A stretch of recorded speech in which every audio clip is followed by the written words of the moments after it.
ఆయనకి అసలు ఎడ్యుకేషనే లేదు, 10th ఫెయిల్ అయి ఉంటాడు, ఏదో డూప్లికేట్ సర్టిఫికేట్లు పెట్టి ఏ సాఫ్ట్వేర్లోనో జాబ్ సంపాదించుకొని ఉంటాడు. ఆ జాబ్ తర్వాత ఏ హెచ్ఆర్ చెక్ చేసినప్పుడు ఆ సర్టిఫికేట్స్ ఆ జాబ్ తర్వాత పోతుంది, ఇంట్లో కూర్చుంటాడు. భార్యకి తెలుస్తుంది ఏమని, అసలు వీడికి చదివే లేదు, వీడు దొంగ సర్టిఫికేట్లు పెట్టి జాబ్ సంపాదించాడు, పెళ్ళవగానే జాబ్ పోయింది. 100% అది కూడా చీటింగ్ కిందకు వస్తుంది, ఫ్రాడ్యులెంట్ యాక్టివిటీ కిందకు వస్తుంది. ఆ మ్యారేజ్ని ఎనల్మెంట్ చేయొచ్చు, ఆ మ్యారేజ్ని క్యాన్సిల్ చేయొచ్చు. అలాగే రాంగ్ ఐడెంటిటీ, అంటే నా పేరు సురేష్ కానీ నేను రమేష్ అని చెప్పి చేసుకున్నాను. ఎందుకు? సురేష్ మీద 10 క్రిమినల్ కేసులు ఉన్నాయి. అర్థమైంది కదా మీకు? ఆధార్ కార్డులు, పాన్ కార్డులు మార్ఫింగ్ చేసేసి అవి డాక్యుమెంట్స్లో ఇచ్చేసి నా పేరు రమేష్ అని చెప్పి, సురేష్ పేరు రమేష్ అని చెప్పి అలా వెళ్ళిపోయేసరికి ఏమవుతుంది?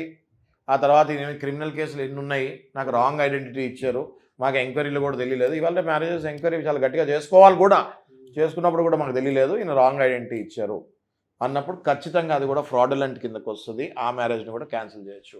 రాంగ్ ఫైనాన్షియల్ స్టేటస్, ఆ బిల్డింగ్ నాదే, ఈ బిల్డింగ్ నాదే, ఈ 10 ఎకరాల్లో మా తాతగారివే, ఈ 20 ఎకరాలు మా నాన్నగారివే, ఈ 5 ఎకరాలు నేను మొన్నే కొన్నా, ఈ బెంజ్ గారు నాదే, ఆ బండి నాదే. ఇవన్నీ ఏంటి?